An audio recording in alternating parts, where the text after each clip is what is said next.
আমরা আজকে এটা নতুন কথা নয়, সেটা হচ্ছে যে মেয়েরা পরিবারেও সুরক্ষিত নয়, মেয়েরা সমাজেও সুরক্ষিত নয়, মেয়েরা কর্মক্ষেত্রেও সুরক্ষিত নয়, মেয়েরা শিক্ষাক্ষেত্রেও নয়। এবং আজকে যেখানেই মেয়েরা তাদের আওয়াজ তোলার মানে যখন তারা আওয়াজ তোলে তখন কিছু না কিছুভাবে তাদের উপর অ্যাটাক হয়।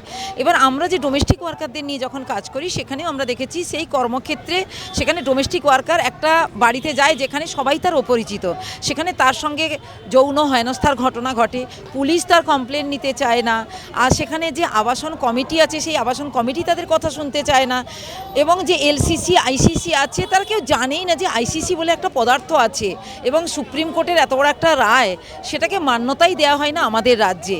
তো আমরা মেয়েরা মানে আতঙ্কিত হয়ে যাচ্ছি দিনের পর দিন যে এটা কী হচ্ছে।